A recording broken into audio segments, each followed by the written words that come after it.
Bangalore to Bengaluru, Toastmaster Balaji.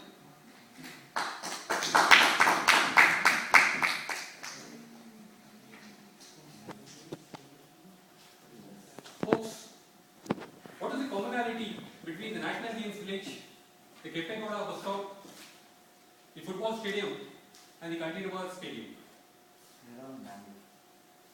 Okay, good try.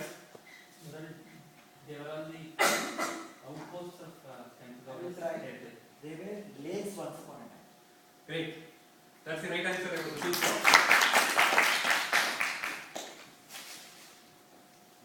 The National Games Village was once Koramangala Lake.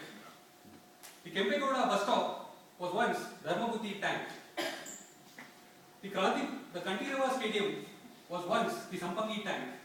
And the football stadium was once the Shule Lake. Folks, in the 1800s, Bangalore had, or what we call as Bendakaluru had about 280 lakes. Come to the 1990s, Bangalore had about 80 lakes, out of which 51 were healthy lakes. And as per the recent study by the Center for Ecological Studies of IASC, Bengaluru, what we call Bangalore as now, has only about 25 lakes. Out of these 25 lakes, only 2 lakes are healthy, 15 lakes are fairly healthy, and the rest of them are in various stages of decay. Dear Toastmasters and my dear friends, what is the impact of this dying lakes on Bangalore? Any ideas from you? Water problem, electricity, Good. climate change, Good one? rampant urbanization, Yeah. You have almost covered most of my speech. That's it, go ahead. Yeah. So the first one is the climate change. We know that Bangalore, the last few years, from February to March, is hardly livable. We cannot live without AC. This was unheard of in Bangalore. And flooding for heavy showers is unheard of.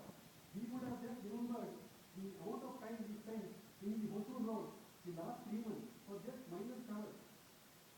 The last part, but not the least, is about our own health. How many of us have had our relatives or our own self inflicted with swine flu, dengue fever, and any other bacterial diseases? And it also, this dying of lake also has had an impact on the number of migratory birds in Bangalore. How many of you have even spotted cranes in the last 2 years in Bangalore? Who is responsible for it? Again, there are so many conversations. Yeah, I would say there are 4 people or 4 stakeholders who are primarily responsible for this whole decay of lake. One is the government and the regulatory agencies. 2, it's basically the builders and the real estate lobby, or what we call as the land mafia.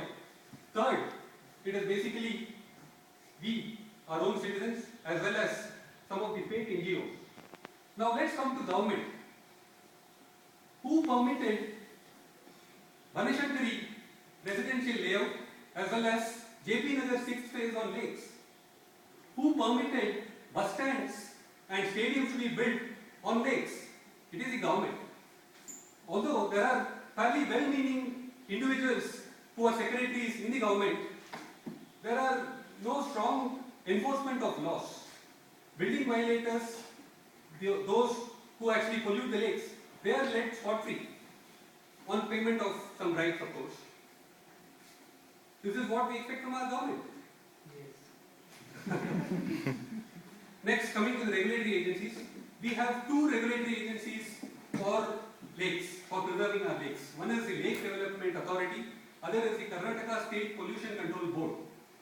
Both these agencies are actually jokes on Bangaloreans, or Bengalurians rather. You know what the Lake Development Agency does?